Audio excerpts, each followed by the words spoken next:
So, as you can tell, this is a really tough episode for me to put together, probably one of the heaviest. I actually first interviewed Aaron Hoover in late October, early November, somewhere in there. It was a really enjoyable conversation. You know, he died not long after this interview was done, and as you can see, it doesn't seem like he is about to die, but he is, and that's part of the psychological factor of brain cancer, how it's a little different than some other cancers. It's just like boom. Anyway, I started working on it, and it was hard. And then another brain cancer friend that I know, someone who's been on the series a couple times, Melissa Blank, she passed away also from a similar diagnosis, which is GBM, the most sort of severe of the brain cancers. As I started back working on this footage, it became pretty clear how similar Aaron and I are, and how, you know, we could have become closer friends had there been that ever elusive thing called time. And my hope is that people watching this will understand, you know, how important time is, and how well you use it towards the things that are most important to you in life. Melissa Blank and I have no more time. She has no more time with her husband Steve. She has no more time with the world. She had a lot of great things to share. Same thing with Aaron. He has no more time with the world. He has no more time with his young son or his wife. It's sometimes very hard to find the bright side in all this, but there are definitely lessons to be learned, and I think that is the one. Don't waste your time.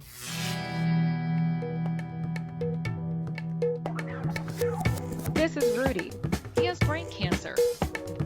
This series is about much more than that, though. It's about people with all kinds of cancers and serious chronic illnesses who might help him process his own diagnosis. Sometimes it's fun, sometimes it's serious, but hopefully it's always interesting.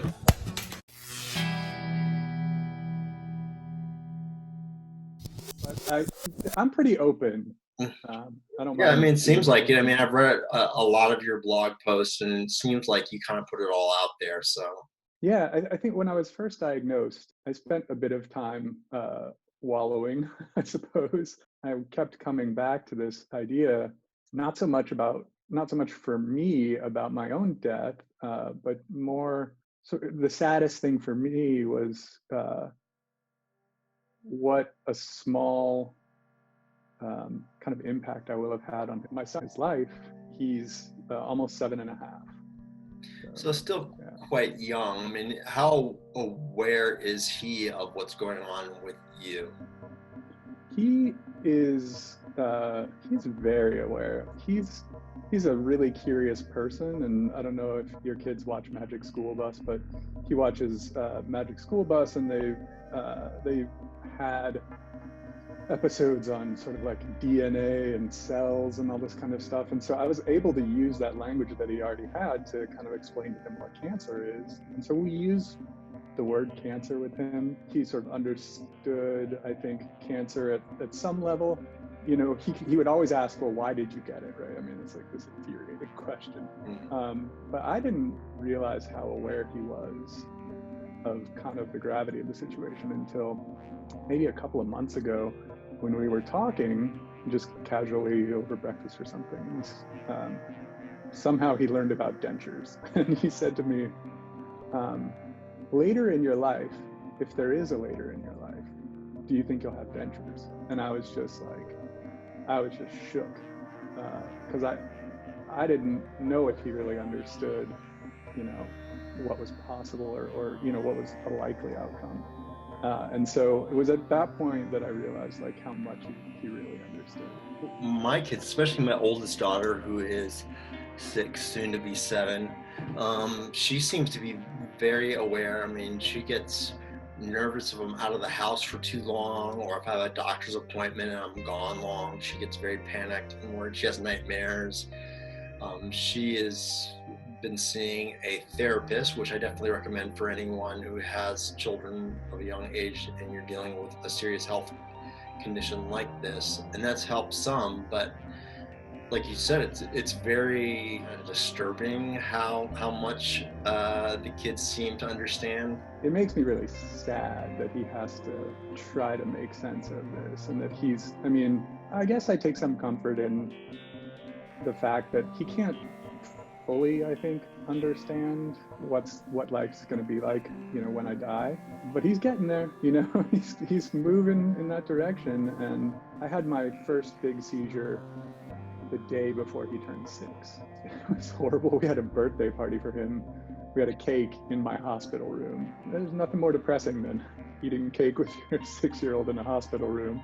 This last craniotomy, my third one, basically left my left upper left and generally left peripheral vision kind of. My son tried to throw me something yesterday and it was just absurd. I was nowhere near catching it. I did try actually throwing a large ball with my oldest daughter, just because, you know, I'm trying to catch with both hands and I can't really do it because his hand's slower. And it was nice to participate in an activity like that that's creating sort of a pleasant memory, but at the same time too, it leads to feelings of inadequacy in terms of not being able to fully participate. Yeah, I mean, I guess sort of a sense of feeling diminished is kind of what you're talking about. It's a constant back and forth. It's mostly around fatigue. I try to give myself as much rest as I can because, you know, sleep is so important. I'm on an immunotherapy drug. I'm kind of like constantly trying to do all the things that will make my immune system strong. And sleep is just so important. So, you know, when he wants to do something or play a game or, you know, whatever it is, and I say like, oh, I really need to sleep, you know, I'm probably missing out on some things. You know, my first seizure happened on April 9th, and then I was 2 days later, I was in the operating room. It's funny, people talk about like evaluating different choices and stuff. This thing just rolled downhill. There was no evaluating anything. It was just whoever they Same could way. get. It was like I just had to do it. They were like, "You're gonna die if you don't do this now, so do it." Yeah, they were near total resection. It was right temporal lobe. I am so profoundly lucky on like all of the different axes that predict, better outcomes. I'm relatively young. I was in really good health. I was what they call MGMT methylated, so more responsive to the standard chemotherapy treatment. All these different factors. My first MRI after I finished radiation, and to our shock and amazement, it was totally clean. The read said, no evidence of disease. So we were just like in tears of joy. And then for probably the next, like, I don't know, 3 or 4, maybe more MRIs, they were all clean. Taught college previously. I don't know if you're just like on like a long time off or hiatus, or if you're like on disability or retired or what. In 2019, when I was first diagnosed, I was on sabbatical. And then I came back. I tried to return to work to teach because I was feeling really good after, my first round of treatment, my first craniotomy and radiotherapy and all that stuff. Actually, I was on chemo when I went back in September, which was a bit of a challenge. And they gave me a sort of like a reduced workload, and I was on a teaching team for a big class that I teach, and so I knew that we had the flexibility to enable me to duck out if I needed to.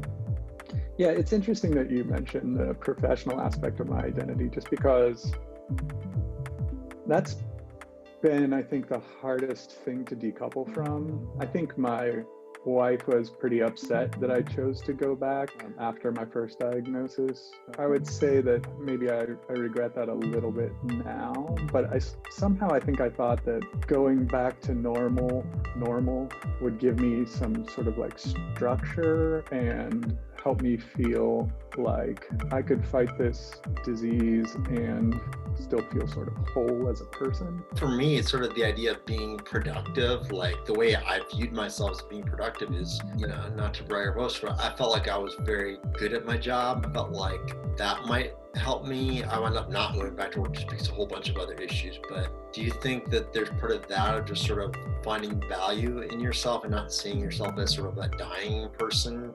That's exactly what it is. I mean, since sort of like childhood, I feel like I've been an achiever, and I think it's dangerous. I mean, in retrospect now, I recognize how dangerous it is to feel like your achievements, the sum of your achievements is who you are in some sense, a gratification of like teaching students and having their respect or adoration or whatever it was going to make me feel sort of whole. I've been, I think, unhealthily driven by recognition. And I'm not gonna lie, I mean, it felt great when people were so glad that I was back at work. My colleagues, my students, people were happy to see me because it reassured them in some sense, right? That like, oh, it's not as big of a deal as it could be, or, they want to be okay with it. But I think with that in the rearview mirror, I think I needed to be more focused on my family. And then I had my recurrence, almost a year to the day. Was that anticipated? I mean, obviously being a GBM, it's always a possibility, but... No, it was a total shock. It was my son's birthday. 2 hours after having the MRI, my neuro-oncologist, I saw his number pop up on my cell phone. I thought, this isn't good. And he said, I was really not expecting to tell this to you for many years, basically. So it was a surprise to him. It was definitely a surprise to me. I was hoping to go a bit longer, but a lot of GBMers get recurrences within 5 to 7 months of the first diagnosis. So maybe I was luckier than many. In terms of what you view as important in life, I mean, I went through that where I really wanted to go back to work because I felt like that was important. It would give me a sense of worth and value. And as more time has gone by where I'm away from my job, I'm more focused on other things that I know that will create memories with my family and things like that. Like, I have really become obsessed with the idea of leaving the earth a better place than when I found it. and even if it's in a very small way. The big thing for me is it just injected a ton of urgency into my life. Just feeling like I need to kind of get out there and live. If we're going to travel, I need to travel. If we're going to, it's sort of like these things we've been talking about for a while, let's get on it. The challenge has been with the pandemic, right? It's like urgency is up, everything else is squashed. It's like, yeah, so you need to live urgently, but that's not going to happen because you're not going to leave the house. And when you do, you're going to wear a mask and stay the hell away from everyone else. That's been deeply frustrating. The context of which you wrote the line, I've lived now, was about the idea, I think you were on like Santa Fe, yeah. And just really wanted to go there. And so you're willing to take some risks. There's a certain quality of life you want to have because the clock is ticking a little bit faster. It was our 10th wedding anniversary. There was no way I was gonna, I mean, not no way. I mean, if New Mexico's numbers had been off the charts or something, I would have canceled. But we flew to Kansas City, where my mom lives, and then dropped off our son, and then we took the train from Kansas City to New Mexico, and I just felt like that was the ideal way to travel. We had our own bedroom car. They would bring the food to the car. We just weren't worried about being in contact with too many people. It was terrifying to be at an airport to fly to Kansas City.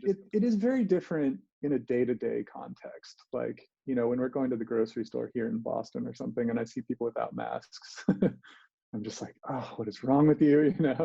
And we're just so used to being careful. Like, I don't need to take any day-to-day risks, but it just seemed like that event was so important. I think people should know we've never, this is our first time speaking to each other. But one thing I've just really appreciated about our Twitter relationship is the music element. It's great to bond over cancer stuff, but I also, we both appreciate music in different ways, and it's been fun to have that element of our interactions as well. I think it's real easy to sort of dwell in sort of the diagnosis and some of the darker things and sort of forget who you are. I think it's important. I think it's healthy. I think certainly, there's no statistics or anything like that, but I think for me anyway, I know I've lived past several sort of expiration dates, and I think part of that is because I don't allow myself to sort of drown in the misery. Yeah. So it's funny. A couple things. So I don't know if I coined the term, but I used this term hope scrolling on Twitter the other day, which is like where I just Google glioblastoma remission or glioblastoma breakthrough or something like that, and I'll just read case studies of patients who are long-term survivors, or I'll look at promising new treatments, and it's just like, it's a lot better than just trying to find statistics that are different from the average statistics that get written up at the beginning of every research paper. Up until we had our son, I think I was lucky to have this perspective, but I really did have a perspective of like, if I die today, I feel like I've lived a really good life. I've done a lot of stuff. I've traveled to a lot of places. I've accomplished things. I've changed myself, and I'm happier with who I am now than I was maybe when I was in college or right out of college. But I do look back on different periods in my life. And I think for the most part, I feel pretty lucky to have taken advantage of what was available to me at those times. I mean, there are, of course, times where I'm like, oh my God, why was I hanging out with these ridiculous people? Or, why did I waste this opportunity? Things like that. I would say the same thing to the world as I say to my son, which is like, I think developing a sense of kindness is really critical. And I think my son's actually doing an okay job. He wants to donate money to all these sort of organizations that he thinks are important. You want to experience more joy for yourself. you want to be a source of joy for other people. So how much time are you going to waste on complaining about something, or being angry or mean? You can still be critical of the world. You can still you know recognize that it's imperfect. Being kind doesn't mean closing your eyes to injustice. Sort of the last question I have, and I don't know if you want to answer it or not, but I feel like you might be willing to, just because you just seem very open about everything, and I appreciate that. It's like, I know for me, I feel like if I make it to 50, I'm going to make it to 100, just because I've always had that feeling that I was going to live to see the tricentennial and then die shortly after, which would make me 106. I don't know why. Do you have a sort of sense of imminent death, or do you feel like, hey, it might happen, it might not? I don't know. It's like, all this is a mystery. I mean, sort of, what is sort of your attitude towards your mortality? Do you have any sort of psychic gut instinct? That's such a hard question, because I'm so loath to call it a gut instinct, but I have always, and maybe it's just out of pure naivete, I have always felt like I'm gonna be a long-term survivor, like 10 plus years. I mean, I want to live to see my son graduate from high school. The recurrences were a little bit of a kick in the nuts, but it hasn't still shaken my optimism. But weirdly, I can wake up every day and say, I'm dying, but today I'm alive. And I have a silly ritual, like every day when I get up in the morning and walk downstairs to make breakfast for my family, which is just, that ritual alone is amazing. At some point, I just bow and think, I'm thankful to the universe, to have another day.